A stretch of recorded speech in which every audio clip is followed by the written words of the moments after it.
नमस्ते, मेरा नाम है अनुराग मिश्रा और आप देख रहे हैं द न्यूज़ मेल। आज बात करेंगे राष्ट्रीय स्वयंसेवक संघ के बारे में। संघ 95 साल का हो चुका है। साल 1925 में दशहरे के दिन डॉक्टर केशव बलिराम हेडगेवार ने राष्ट्रीय स्वयंसेवक संघ की स्थापना की थी। सांप्रदायिक हिंदूवादी आतंकवाद, फांसीवादी समेत तमाम बेबुनियाद आरोप झेलते हुए संघ लगभग एक सदी से काम कर रहा है। आज वामपंथ के जहर के बीच संघ चंदन सरीखा है, जो खुद को बचा के रख पाया है और महज खुद को बचाया नहीं, खुद को बड़ा किया है, खुद को विशाल किया है।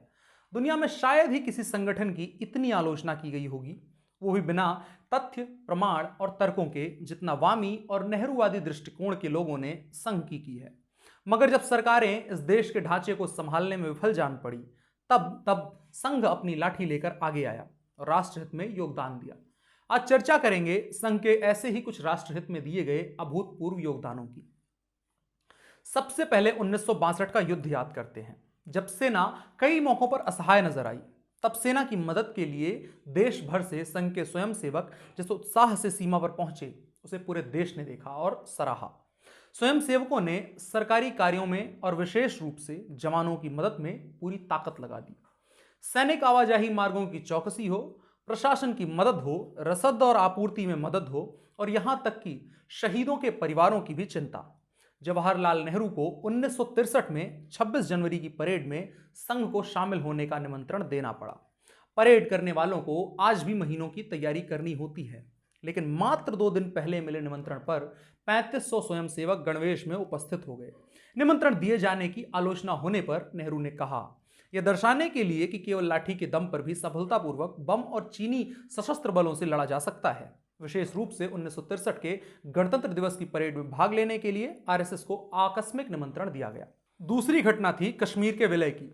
कश्मीर के महाराजा हरि सिंह विलय का फैसला नहीं कर पा रहे थे और उधर कबायलियों के भेष में पाकिस्तानी सेना सीमा में घुसती जा रही थी। तब नेहरू सरकार तो हम क्या करें वाली मुद्रा में मुंह बिचकाए बैठी थी। सरदार पटेल ने गुरु गोलवलकर से मदद मांगी। गुरुजी श्रीनगर पहुंचे, महाराजा से मिले। इसके बाद महाराजा हरि सिंह ने कश्मीर के भारत में विलय पत्र का प्रस्ताव दिल्ली भेज दिया। सवाल अब भी है कि क्या बाद में महाराजा हरि सिंह के प्रति देखी गई नेहरू की नफरत की एक जड़ यहां से भी जुड़ी हुई थी। खैर, बढ़ते हैं अगली बात की तरफ। ये बात है 1965 के युद्ध की, जहां दिल्ली का यातायात और कानून व्यवस्था संभालने की बात आई।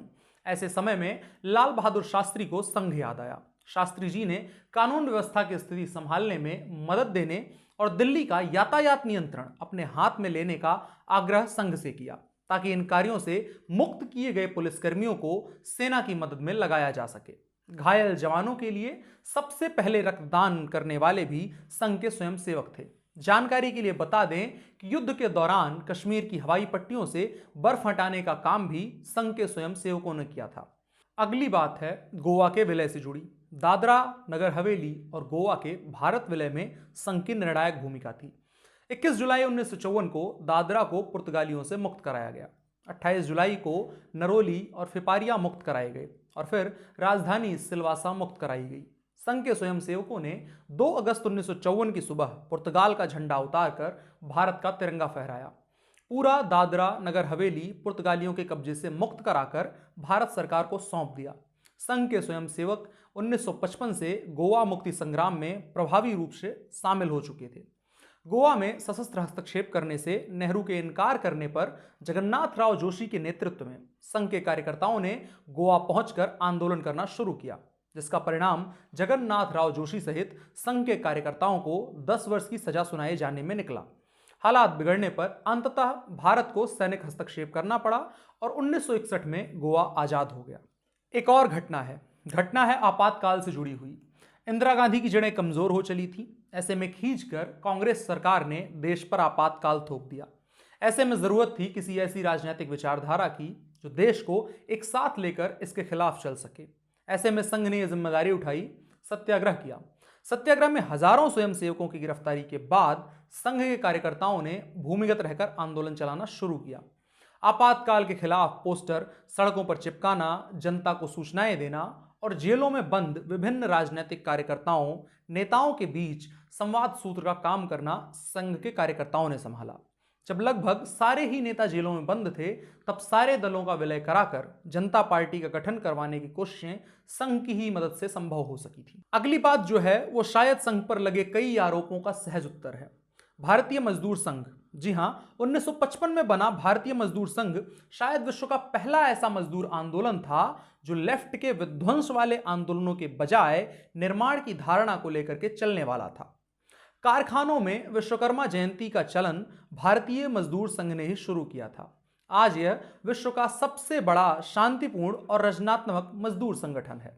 संघ के ऊपर धर्म, जाति और अन्य विषयों पर अक्सर इल्जाम लगाया जाता है, मगर हम आपको आज बताएंगे संघ के उन कामों के बारे में जो संघ ने इससे ऊपर उठकर किए हैं।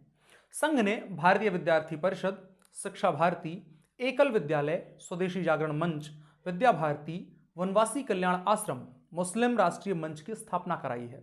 विद्या भारती आज 20,000 से ज्यादा स्कूल चलाता है, लगभग 2 दर्जन शिक्षण प्रशिक्षण कॉलेज, 1.5 दर्जन कॉलेज, 10 से ज्यादा रोजगार एवं प्रशिक्षण संस्थाएं चलाता है। केंद्र और राज्य सरकारों से मान्यता प्राप्त इन सरस्वती शिशु मंदिर में लगभग 30 लाख छात्र छात्राएं पढ़ते हैं और 1 लाख से अधिक शिक्षक पढ़ाते हैं। संख्या बल से भी बड़ी बात है कि ये संस्थाएं भारतीय संस्कारों को शिक्षा के साथ जोड़े रखती हैं। अगर बात सेवा भारती की करें तो अकेला सेवा भारती देश भर के दूर दराज के और दुर्गम इलाकों में सेवा के कई काम कर रहा है। सेवा भारती के जरिए 35,000 एकल विद्यालयों में 10 लाख से ज्यादा छात्र अपना जीवन संवार रहे हैं। उदाहरण के तौर पर सेवा भारती ने जम्मू कश्मीर के आतंकवाद से अनाथ हुए 57 बच्चों को गोद लिया है, जिनमें 38 मुस्लिम और 19 हिंदू बच्चे हैं। विभाजन के समय और उसके बाद के संघ के योगदान को नकारा नहीं जा सकता। संघ के स्वयंसेवकों ने अक्टूबर 1947 से ही कश्मीरी सीमा पर पाकिस्तानी सेना की गतिविधियों पर बगैर किसी प्रशिक्षण के लगातार नजर रखी। यह काम न नेहरू माउंटबेटन सरकार कर रही थी, न ही हर सिंह की सरकार। उसी समय जब पाकिस्तानी सेना की टुकड़ियों ने कश्मीर की सीमा लांघने की कोशिश की, तो सैनिकों के साथ कई स्वयंसेवकों ने भी अपनी मातृभूमि की रक्षा करते हुए लड़ाई में प्राण दे दिए। विभाजन के दंगे भड़कने पर जब नेहरू सरकार पूरी तरह हैरान परेशान थी, तब संघ ने पाकिस्तान से जान बचाकर आए शरणार्थियों के लिए 3,000 से ज्यादा राहत शिविर लगाए थे। संघ के सेवा कार्यों का कोई विशेष आंकड़ा नहीं है, मगर 1971 में ओडिशा में आए भयंकर चक्रवात से लेकर भोपाल की गैस त्रासदी तक, 1984 में हुए सिख विरोधी दंगों से लेकर गुजरात के भूकंप, सुनामी की प्रलय, उत्तराखंड की बाढ़ और कारगिल युद्ध के घायलों की सेवा तक, संघ ने राहत और बचाव का काम हमेशा सबसे आगे होकर किया है। भारत में ही नहीं, नेपाल, श्रीलंका और सुमात्रा तक में भी संघ ने मानव हित में बढ़ चढ़कर योगदान दिया है। आपका संघ के योगदान और हमारी दी गई जानकारी के बारे में क्या नजरिया है, क्या राय है, कमेंट बॉक्स में जरूर बताएं। साथ ही ऐसे कौन से लोग या संगठन हैं जिनके योगदानों को जनता तक जानकारी के रूप में पहुंचाने की आवश्यकता है, ये भी कमेंट बॉक्स में जरूर बताएं।